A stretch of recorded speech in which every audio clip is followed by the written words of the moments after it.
Hello, my name is Troy Ru here, I'm Tyler Hoskins. and you're listening to our Sick Ass podcast. Kia ora, and welcome to another guest episode of the Sick As podcast. We thought we had to put the mic down and just start recording because we were going off on some flames as soon as we met up there. So today's guest is actually a really, I wouldn't say a close friend, but after all these discussions that we've had, we've realized we've been, involved in a lot more than we thought we did, and we have a lot more in common in terms of our goals for physical activity, for the nation. So today's, I don't like to say fitness guru, but he's a very fit man. It is Mr. George Inwood. Thank you for coming on. Kia ora, thanks man, thanks for having me. Yes, so the first thing I love talking to our guests about, is the fact that most of us have gone through one of the greatest degrees that there ever has been in this world, and that's the Bachelor of Phys Ed here down at Otago. So what drew you into becoming a fitter? It's a good question, man. I think I really, like the same as most people, I really enjoyed PE. I enjoyed sports at high school.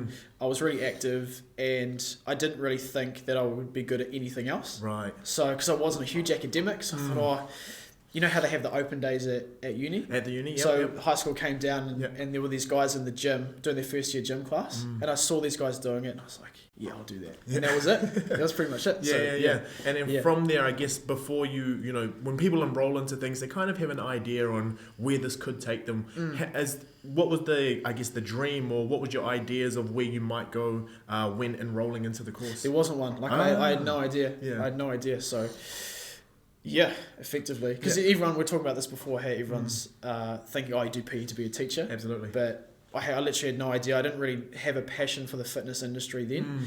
So, because I didn't know what it was. For sure. Man, I had no idea. And then during your time in the degree, what was it? Was there something in the paper or something that you got involved with that actually started to change the way you felt about either fitness or physical activity in general? I think it's when you start connecting the knowledge and the theory to the practical elements. So all of us are really passionate about moving and sports and exercise in some capacity. Absolutely. But when you start learning about the body and how it works, and so in that first year I was doing human body systems, I was like, this is full on, but I quite like, because I'm quite an analytical person, so I like connecting the two together and understanding why and how these things work. Absolutely. So yeah. What major did you end up doing? I did exercise science and professional studies. So a lot of your stuff was focused towards getting people active, and then what it is that activity does on the actual cell. The physiology behind it. Yeah, very, so very cool. Exercise physiology was a huge interest of mine. Yeah. And you didn't think about pursuing a postgrad in that area? Not at all. I was a terrible undergrad, man. My grades were shocking. I was so bad. Yeah. And reflecting back now, it's like, man, I could have done so much more and done so much better. But hindsight's a wonderful thing. Absolutely. But my grades were pretty bad in my undergrad, consistently, throughout the whole 4 years. So yeah. But you finished on the 4 years, and you didn't do any other degree as well? No. So on top of that, something that fitters are really, really good at is getting amongst other things. So we either played sport, or we'd volunteer in different places, or we just do multiple events. Was there anything that you were doing on the side of your PE gig? So in my second year, that's when I started working at Les Mills. Okay. So effectively from then on, that was the thing that I was doing on the side. Right. Yeah. Did you find that having this PE background, because actually I think most of the jimmies at the time were fitters? Yes. Were they? Yeah, 80% of us were fitters. So coming in and being on the gym floor and actually seeing what was happening on the gym floor, but then learning about it, did you find that it gave you a great appreciation for everything that you were doing? Yeah, and you learn those key skills when you're actually practically in that element. So sure. we learn all this theory, and we know how to write good assignments and do lab reports. But building relationships with people and communicating the knowledge that we have in an effective way to someone in the general population, that's a really good skill that we could consistently practice at. And being a gym instructor was a really cruisy job. For sure. You could just turn up and do nothing, and then go home and learn nothing. Pretty much say hi to people and clean some weights, and that's it. But if you took the initiative to practice those skills, then it's just advantageous moving further into the fitness industry in the future. Yeah, for sure. And when you were in that job, I guess you were one of the ones who, because once we get there, listeners, you'll see where this guy has gone. But I guess when you're starting in it, what type of person were you? Were you the one who would go there, be on the floor to see where you could help other people, or were you just put my shirt on, get in, get out? I guess it's a mixture of both, because when you're younger and you're not particularly for me, I didn't really know where I was going to go with my degree, so I didn't have a clear direction or a clear pathway. So it was a bit of both. I think I discovered and kind of stumbled over it along the way of when we're building relationships with people and learning about people, not just in the fitness industry, but across the board. Yeah. Man, this is valuable knowledge just as a person and to grow as a person. So yeah, I definitely slacked off, for sure. Yeah, I slept in the staff room all the time. So, I mean, when you're working with other people, and I think when you do it for a long enough time, you start to see a couple of trends. And when the type of clientele who go to Les Mills, they probably a bit more on the up end of, money, because these people have the resources to be able to put towards a membership, whereas most of the other students around Dunedin would just use Unipol because it's free. Yeah. What were the main things that that you saw were at the gym for? That's a good question. I think Les Mills was actually a good litmus test for society in general in terms of the adult population. Right. It's a lot more diverse in terms of demographics than you'd think. I think a lot of people were there looking for something that they didn't quite know what it was. Right. So a lot of them there were obviously you're there to exercise and achieve their goals, but a lot of them didn't know how to practically reach those goals. Yeah. So I found a lot of them were kind of in limbo a lot. Not a lot of them went in there with a lot of direction. Yeah. And the other side definitely was social. Yeah. For them, that's their social thing for the day. That's what they would do. They go catch up with their mates. There's those 5 old dudes in their late 40s and their bodies are all beaten up and they're on the treadmill talking shit the whole time. Yeah. So that was a bit of a mixed bag, and I think that's what was quite cool. And you like that because you get to you get to mingle with so many different types of people. But then it makes you better as a practitioner because you're I've dealt with so many different people. Yeah. And then what was the path? I guess we were having a discussion before this, and you got in there and you had a manager at the time who almost had a goal for you before you set a goal. So you want to tell us a bit about that? In terms of group fitness? Yeah, so I started as a gym instructor, pretty much not knowing anything about the fitness industry, and then the group fitness manager at the time said, hey, we're looking for new group fitness instructors. What do you think about it? It's I don't really know what it is. And so as part of the job as a gym instructor, you had to go participate in all the programs. Right. So go do the workouts. So you understood what it was. When someone asked you a question, you could help them. And then after I did that, the group fitness manager pretty much said, all right, you're going to teach this. Here's all your stuff. You're going to audition in a week. Yeah. And that was it. Yeah. Boom, we're in. So when you got into it, I guess because you hadn't done it before and then you started doing it, what were the first kind of thoughts going through your mind? Were you seeing this as yes, this is definitely something I can do? Or it was so hard. Yeah. Because particularly with the group, the program within group fitness was you have to be super coordinated, you have to be on the beat, and you have to learn stuff. And the most difficult thing is you have to talk and move at the same time. For sure, yeah. And so maybe the first 6 months to a year doing that was kind of orientating myself around those skills and figuring that out. Yeah. I was tripping over my feet, and because you have to move in a certain way and with certain technique. So all of that learning was quite difficult. Yeah. And so I didn't really think, this is something that I could pursue or be successful in. Maybe until a year in, I'd say. Yeah. So in that whole year, I guess the coolest part about physical activity for me is learning new stuff and being someone who can see myself progressing through time. Now it sounds like that 1 year was almost that thing for you. Yeah. But how is it that you pick yourself up each time when you're just nah, that was horrible? Because every time you're getting out in front of people, you're pretty much putting yourself on stage. Yeah. And they're watching you. Yeah. So how did you kind of talk yourself through that first year? That's a good question. I think what Les Mills does really well is they set up a really good framework for a trainee instructors to show that development, because that first year is quite crucial, because that makes or breaks you in terms of good habits, bad habits, good skills, bad skills, that type of stuff. One for sure is I was probably better at it naturally than I thought I was. Oh, okay. Because I did I was quite a good speaker at school, and I always did well in speeches and that type of stuff. So that's probably a skill I didn't know I had until I got back into it. For sure. But then the mentoring system and platform they have within that first year is quite good. So you're kind of babied along the way in progressive steps rather than just like, hey, here's your stuff, go sort it out. It doesn't work like that. So the guidance throughout that kind of helped me a lot, because you're going to make mistakes because it's a brand new skill and you're going to be rubbish at it for a decent period of time. So they have frameworks that help support you to progress in that. Yeah, so just in terms of those frameworks, and I guess as you as an individual coming into it, what did you find, I guess, in that first year were your key work-ons to actually get to a level where you feel like, yes, I'm properly competent now? Because you said you were a good speaker, but what were the types of things for you that you just I hope this doesn't happen to me? Or for one's like forgetting your stuff on stage. Right. Yeah, like forgetting choreography or forgetting, because in group fitness we tend to script. So we plan in advance what we're going to say at a certain time within the workout. So it's not like you just get up on stage and be like, yeah, I'm going to kind of talk about this today. It's very structured. Yeah. And so with a new skill and having all that information in your head, it's like, man, I hope I don't get this wrong. For sure. Or I hope I don't draw a blank. Or I hope I'm not off the beat. And I hope I can get through this physically and not pass out on stage. So there's all these things that are really challenging and really difficult. Yeah. But that's the nature of the process in any skill. Absolutely. Yeah. And did you find a lot of the time like you were your biggest critic?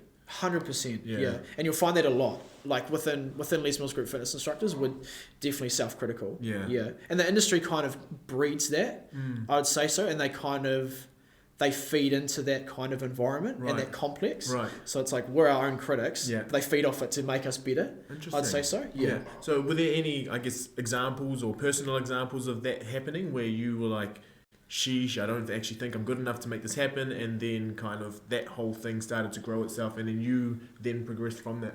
Oh man, yeah, heaps of times I'm like, I'm not good enough for this, like I'm rubbish. Yeah. So I think I'd definitely say it comes back to the individual as well, and I guess like the longer I was in that industry, the more I found purpose in that industry, so I found it important. And because I'm a structured orientated person and a goal orientated person, so I'd have goals set in place. Cool. So, and it comes with maturity and with age as well, I'd say, but it's kind of like you just pick yourself up, dust your shoulders off, and just keep moving forward. Like acknowledge that was really bad, and try and take key learnings away from that through reflection. No, that's a very mature answer, and you would have done like the papers with Phil Hancock, and basically his biggest thing was like he stuffed up so many different times, but he said what I did was I reflected on that, acknowledged it, and I just didn't dwell on it because I knew if I dwelled on it I'd just stay on that same level. And you were kind of going forward. So you said you set yourself a few goals. You're a goal oriented person, which really can push you a long way. So what were a few things that you kind of set for yourself at that stage, in those first early stages? Cool. So for group fitness, in the group fitness world within Les Mills, there's a thing called a masterclass presentation. And what that effectively means is the best people in the business, particularly with the program, they film the content 3 months in advance. Right. So that's the pinnacle of our business in terms of as an instructor. So I was like, I want to go there. Cool. Like I want to go straight to the top. That's pretty early on. I was like, I want to do this. Yeah. But in sport and anything, it's like, well, there's so many variables that attribute to you getting there. For sure. But that was definitely my long-term goal, was to be a DVD presenter. Yeah.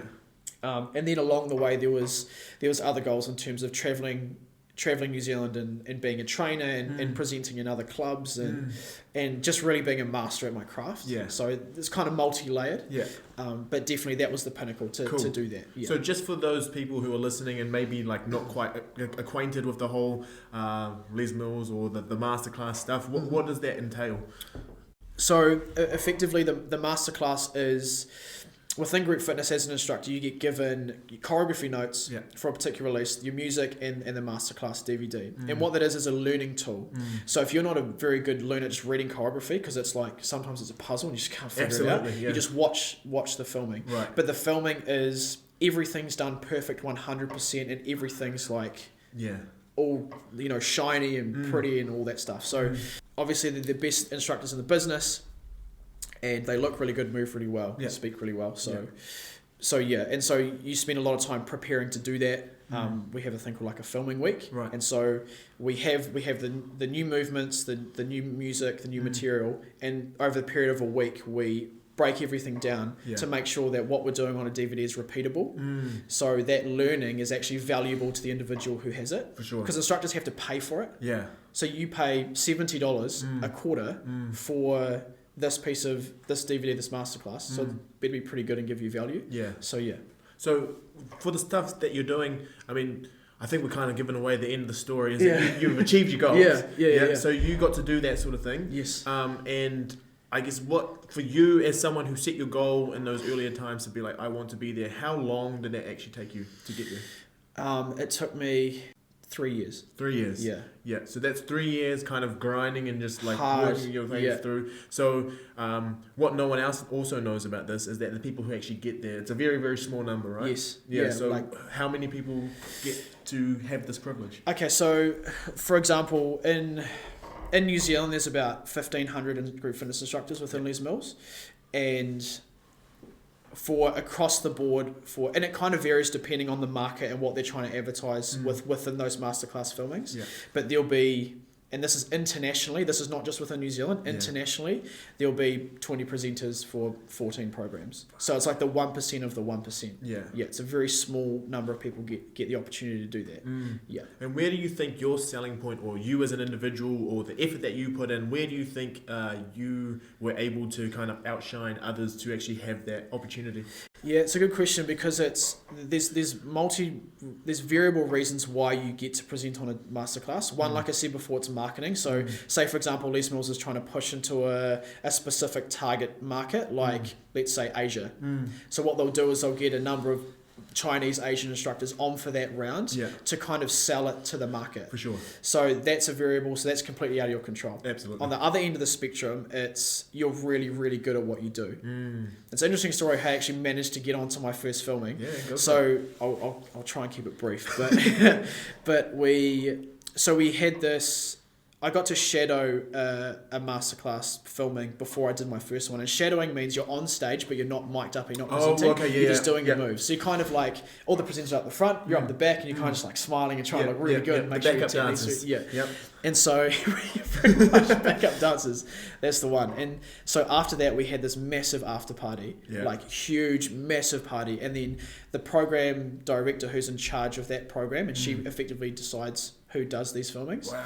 She called me up and said, George, I know you're flying out tomorrow. Can you stay an extra day and teach this class with me? I just want to see what you're about. And this was like, I was wasted by this time. And so I changed my flight, went to this class like so hungover, and I was doing it with this other French guy, and I just did a really, really good job. Awesome. And so I was really impressionable to her at that time in terms of my connection with the people on stage, how structured I was, you know, I kind of ticked all the boxes that she was looking for. Yeah. And so that's what and then the next quarter I filmed that round. Awesome. So I was very lucky to be able to do that. Yeah.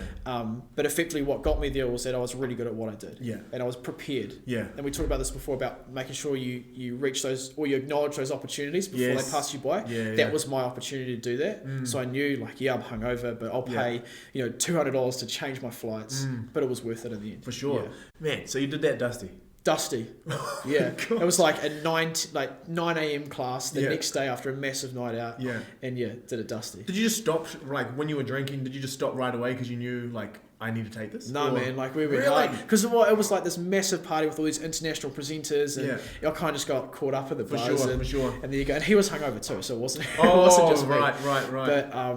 But so did that hour workout Dusty. Yeah, I'm really glad that you acknowledged that though, because there's a lot of people who would have seen that and kind of seen that as like, I was very, very lucky to make that break. But the truth is, you've been working so hard up until that point, and once that opportunity does get there, so long as you're prepped and you've actually like realized that you put a lot of work into it, and then you like give it your all in that moment, good things are going to happen. There's a lot of people who kind of just like, I never get a break, all those sorts of things, but it's just that they're not taking the opportunities that are presented to them. So I guess now that you're you were at the top level in this moment of the story, what are the perks? Let's just talk about the nice things that come with it. It's interesting, like with that, obviously you get instantly recognised as the best in the business for that particular program globally. And because they're kind of 3 months in advance, so we film it 3 months in advance, and then 3 months later it gets released. Yeah. So it's kind of this weird buffer. So you do all this work, you get flown out to Auckland, you do this really intense filming week, and you get kind of torn to shreds effectively, and then build back up. You do a good job, and you're happy, and then nothing happens. Yeah, true. And you don't really start to get recognition until 3 months down the track because no one's really seen it. True. So no one sees it. Yeah. But in terms of perks, I would say it's recognition, and it gives you validity in the business for your particular skill. Awesome. But outside of that, I wouldn't say there's a lot of like tangible benefits for filming these masterclasses.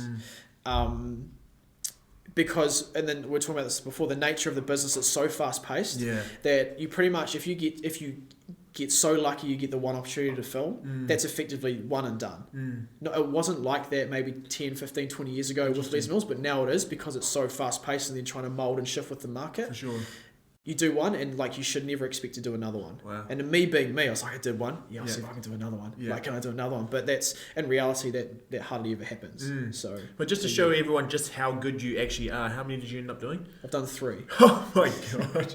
All right. Okay. All right. So, okay, you definitely got skill. There's something there, but also all the different connections that you're making. What is it? So to be able to do a 3-peat, basically, essentially, and something that probably isn't done often, like you said, is very lucky to be able to do one. Yeah. Where do you, so now at this level, where do you see yourself as this like distinguishable figure from others? Yeah, and I guess that's good questions, man. I'd say that like with the experience that I've had, and I've had rapid success, because some people could teach for 10 years and not get half the opportunities that I've had, and it's happened for me in a really short period of time, like within like 2-3 years, and so like I've had like a lot of experience, and I've had a lot of self-development through that process, because being torn apart's not fun for anybody, so it's a really good test of character, and then also you have a wealth of knowledge that you should really give back to other instructors within your club, you know, nationally, and so that's kind of where I'm in the position now, where I'm really experienced, and now I can start to give back and feed that back into instructors within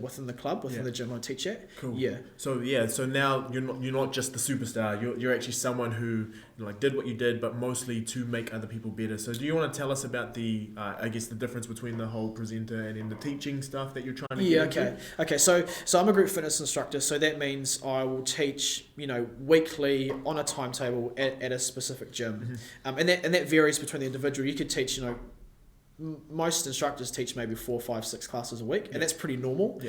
But it's totally dependent on the demand and the timetable and the program. For sure. So that's what I did. So I teach, you know, week in, week out for years. The filmings happen once, or twice, if that, for 1 week.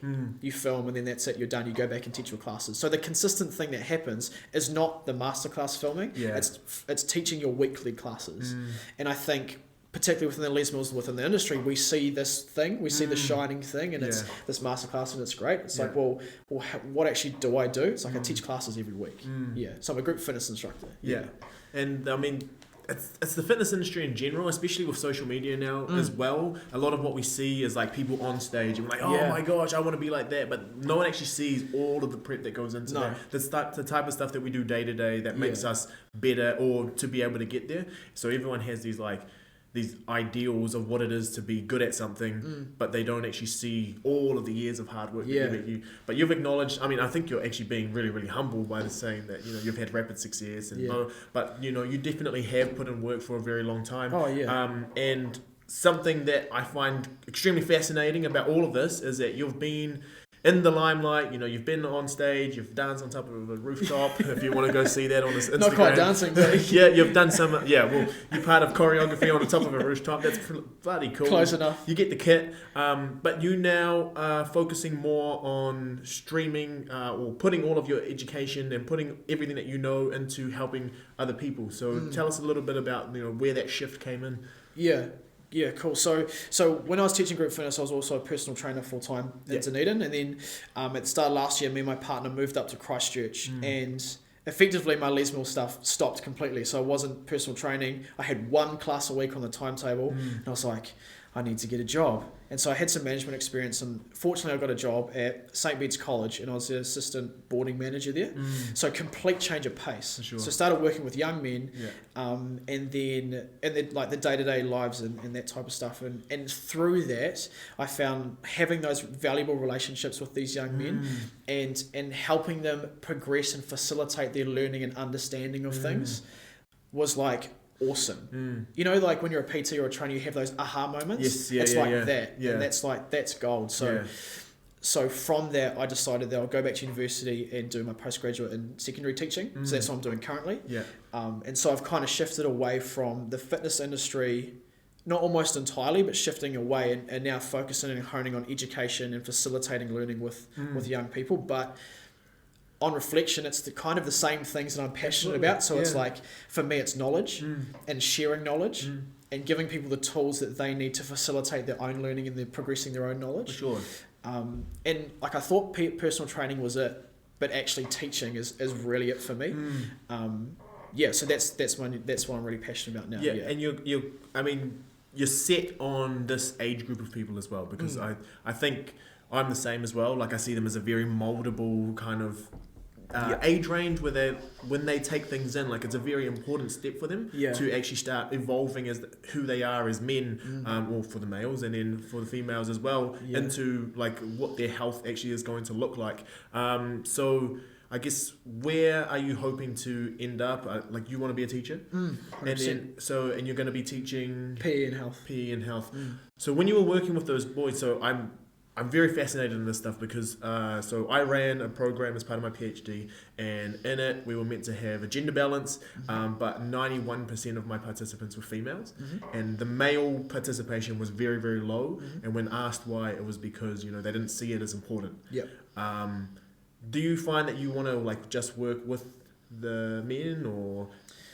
Yeah, it's a good question, because I think like I have experience working with young men, and like it's in our current social climate, it's even more important to make sure that we give these young men the tools they need to develop, for one, create a sense of self, to be able to, particularly in mental health, be able to understand why they feel certain ways and give them tools to manage and navigate through it throughout like adolescent, because like their brain's just like off the charts wild. And so I don't think I have a preference, to be honest. I can see just as much of an emphasis on the need for female like facilitation through that as well, through physical education and health, and just as much as males. But I don't think I'm fussy or have a preference right now. You just can't afford to be fussy. Exactly. You just want to help people. But I guess something that everyone is quite critical of is the curriculum and how things are taught. I guess we're very lucky because we saw through it right away, and we knew what we kind of wanted to do in the future. But there are a lot of people who PE is hit and miss because they just see it as like, oh, I'm not good at sport, I shouldn't do PE. Why is PE or PE and health at high school more important than we put emphasis on? Why does it need to be more important? So why is it something that we really do need to we need to make it as important as literacy and numeracy, because this is actually what's going to help people live greater lives. Essentially. It's getting better, I think, and we're actually this week we were having a discussion with a large number of principals throughout the country, and I would ask some questions about what emphasis their school places on the importance of physical education and health, and a lot of principals are saying health education is essentially should be at the centre of the culture within the school. I agree. So the great thing about the New Zealand curriculum is it sets a framework to facilitate learning. It's non-prescriptive, which is great because we know that that's how we facilitate better learning. For sure. However, each school will pick and choose how they implement the curriculum and why, because the school has a desired outcome, obviously, and that's okay. We need to accept the fact that schools are businesses as well. Absolutely. And they have a certain narrative, and that's okay. So a school will put a certain emphasis on that will develop the outcome, their desired outcome that they want. So in some schools, health education, particularly and this is me being maybe a bit critical, but particularly in traditional English all boys schools, health education is not put at the top of importance. Right. Whereas in my opinion it should, and this is why I'm a teacher, right? But so it's totally dependent on the school. effectively. Yeah. So what are the types of things, I guess, when everyone comes into any sort of space, they have not just your biases. Biases makes it sound like it's a bad thing, but obviously we are health and physical activity focused. Like that's our central, that's what holds us where we are, and that's kind of what we do the best. Yeah. What are the types of things that you want to be able to bring into a space so that other people can like take that away from you? Or like not take it away from you in a bad way, but like to be able to see this is you, this is what you're about, and we want to harness that as well. Yeah, it's a good question because I don't think I'm quite in a position now that I've figured out my own teaching philosophy. For sure, yeah. Because I haven't even finished studying yet, so. And I haven't had a lot of practical experience in a classroom understanding how that dynamic works because it's multi-layered. Absolutely. And so like obviously I have a set of skills that I can bring to a classroom, but I haven't quite figured out yet how I link those two together, like the curriculum and facilitating that and the skills that I have. So I guess it comes down for me like making sure I'm prepared, I'm passionate, and I'm willing to.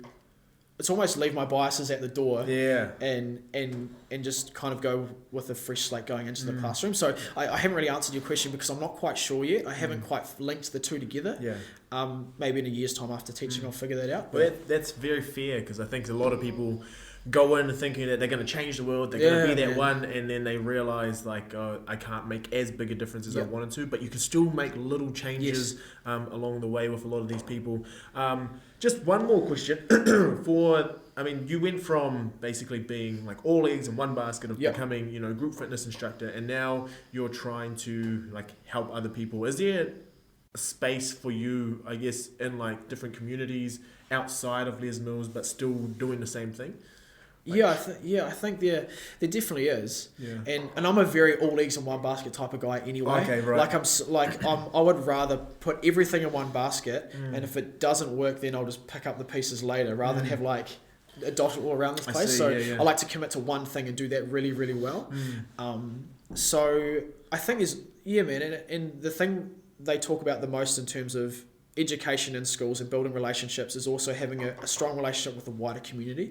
And obviously it depends what community you're in, the socioeconomic needs of that area. Is it Māori, non-Māori, dominant? Like what does that community need? So I think, like I was saying before, I have a particular set of skills that would allow me to facilitate that in some space, and it's maybe something I'd like to do, but I need to kind of lay it all out better. Like I need to structure like just getting good at teaching, developing my own teaching philosophy, and then potentially down the track, if there's a need, I'd love to get into that. That's awesome. But it's not like I rock up to a school and be like, hey, I'm going to do some exercise in the wider community. Let's do it. And I haven't worked out who I am as a teacher. So yeah, man, I'd like to do it, but there's a couple of things I need to tick off first. It's a really cool approach. Like I think it's just, you're a humble person, and the types of things that you see as making yourself better is the fact that you can sit back and see what's happening around you. But I would say, it's a weird year. This is your postgrad diploma? Yes. This year, and it's 1 year? 1 year. And COVID was about 4-ish months of that? Yeah. So how does, I guess it's just such a backwards concept for us because we think if you're going to go into teach, you're going to be with a whole bunch of people. Yeah. What was that experience like where pretty much the first half of your diploma year was behind the laptop screen? Yeah, it's just Zoom. Yeah. Zoom lectures, man. Yeah. And I think, and we were talking about this before, there's definitely a market for that in almost any industry in terms of, you don't have to be at work if you can just do a meeting on Zoom. Like there's value to that. Yeah. But I think in our industry, the importance for connection and relationships was highlighted even stronger through COVID. And when we're talking to the principals, that's what they talked about as well. It's probably a thing that they need to set up. But the biggest thing is having those connections, and that face-to-face teaching is the most important thing, and that's where the value is.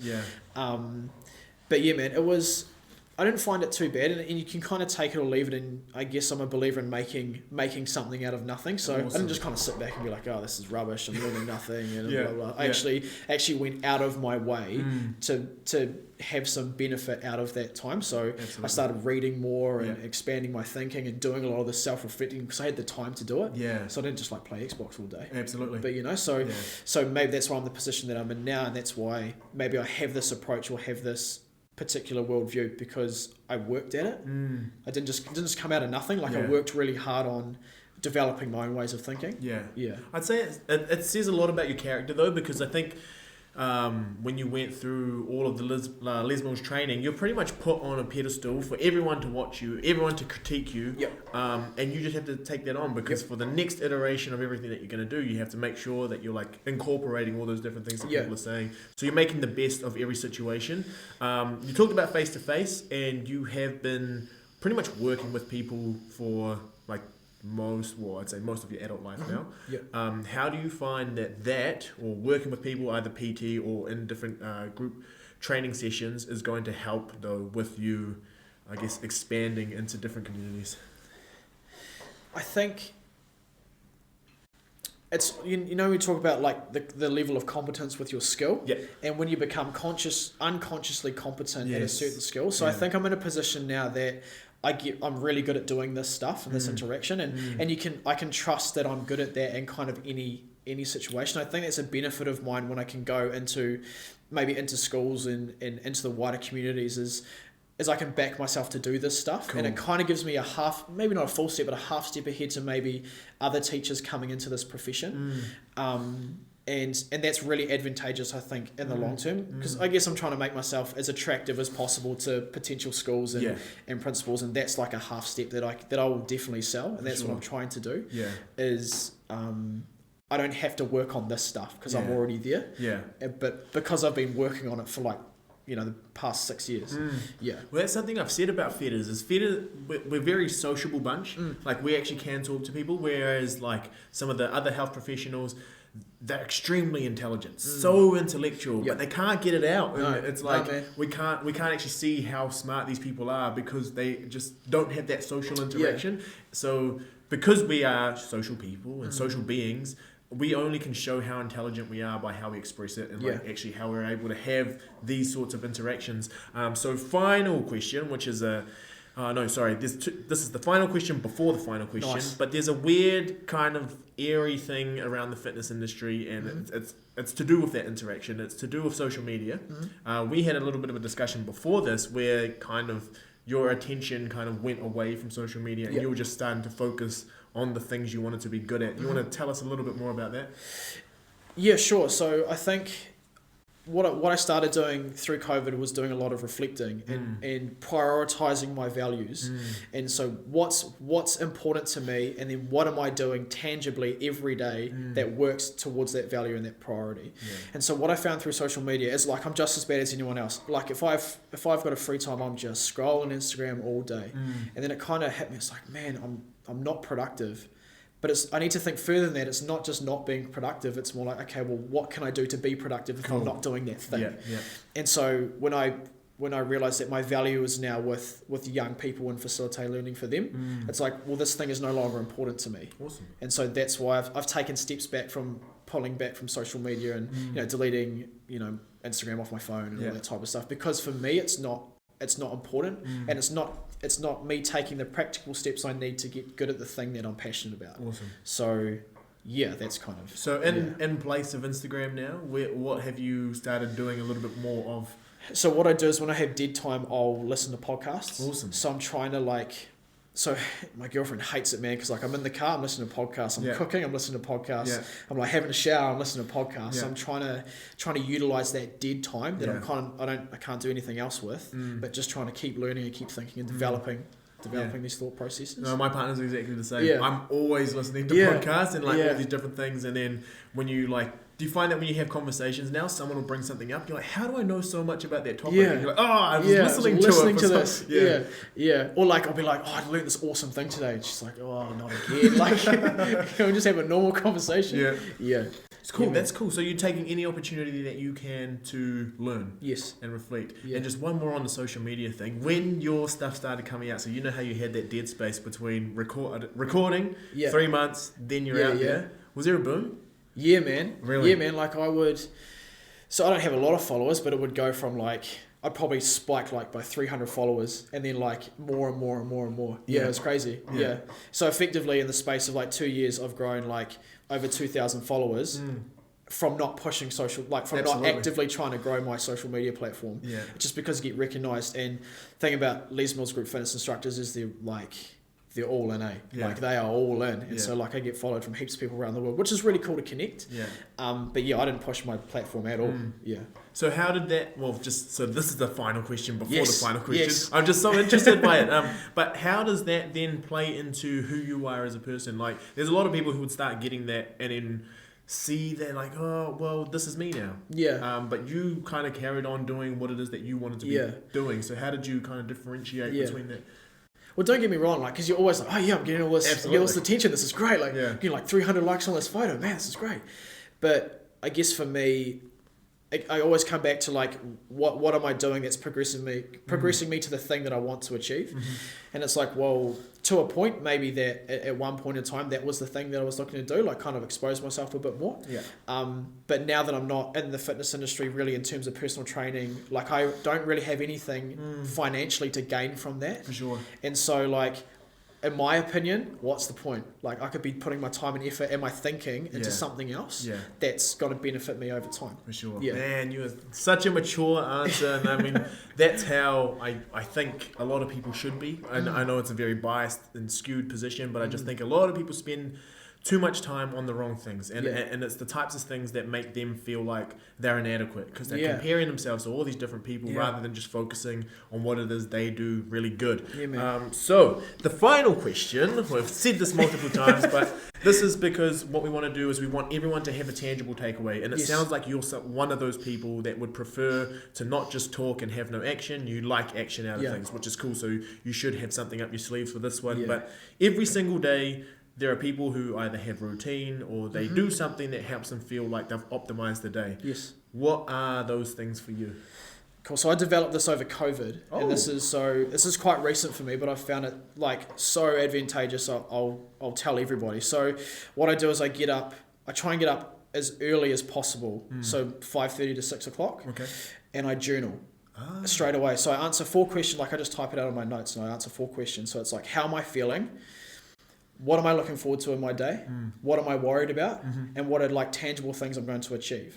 And so what that does is if there's something I'm subconsciously worried about and ruminating, I can get it out. And then I can put steps in place that actually help me, you know, because we all have stuff going in our heads and everyone's got issues and everyone's got stuff. And what that helps is me to, for one, not bear it all the time. You kind of get it out, and then because I'm so structured, I can see it, and I'll be like, okay, this is what I'm going to do to help that. Like, go talk to somebody, or you know, maybe I need to focus my attention elsewhere. So I do that, and then I try and read 40 pages of something in the morning. Right. So it hits like 7 o'clock, and I've done something for my day. So my day could be chaotic after that, and it could be like I could feel rubbish at the end of the day. But that like hour of an intensive like self-development is gold. Yeah. So just on that, do you have like a reflection in the evening that you do to see whether or not you achieved that morning, or is that just your morning? No, it's just my morning because I was trying to figure out a process that I could repeat every day. Oh, okay, right. You know, because, you know, we're like, I'm going to do this, I'm going to start running, I'm going to, you know, start journaling, blah, blah, blah. It's like, well, that's almost going to push you in the other direction, and it's not productive. So it's like, okay, well, what are these things that are simple, that are not super time consuming, but are like efficient? I think it's efficiency that's important. Absolutely. So I don't do it like I don't do it every day, if I'm going to be honest. Like I try, but that's the thing that I keep coming back to. That's consistent. That's cool, man. And so you have a book that you're currently reading at the moment? Yeah, I'm reading a book called Chasing the Scream by Joanne Hari, and he wrote a book called Lost Connections, which I recommend highly. All right. It's about anxiety and depression. Yeah. And so he wrote this other book called Chasing the Scream, and that's about addiction. Yeah. And all about how the war for drugs and the war on drugs was created and why that came to be, and it's quite interesting. So yeah, I'm reading his book at the moment. That'll be so interesting, especially in the social climate that we're going through right now. Exactly, it's really quite topical, eh? Ooh. Yeah. So you're going to have, I mean, you're learning on podcasts, you're also like helping us by coming onto this podcast and spreading more, but you're reading and you're also reflecting. I think you do a lot, in a lot of your answers today, I think, just kind of speak to the character that you have. And the character that you have, I think, is someone who can see a problem, but not only just talk about that problem, you actually create solutions or try to be part of the solution for those problems. So, George, where can people find you if they want to get in touch with you? So I'm on Instagram, so just look up George Inwood Fitness. Yep. But because I'm a student teacher, I've had to make it private because I can't get followed by all the students. So I'll still accept people, but if you don't see my photos, that's why. Right. Awesome. Yeah. Cool. Thank you so much for coming on today. It's been such a Such an energetic chat, and I think a lot of people can take some really good things from this. Whether you're going to be a fitness instructor or not, a lot of the principles that you actually base your life on, I think you can kind of apply to anywhere in life. And that's what we tried to make this about, was just how does this apply to other things that you're trying to do. So George, thank you so much for coming on. It's been a pleasure to see you. My pleasure. Appreciate it. Thanks, bro.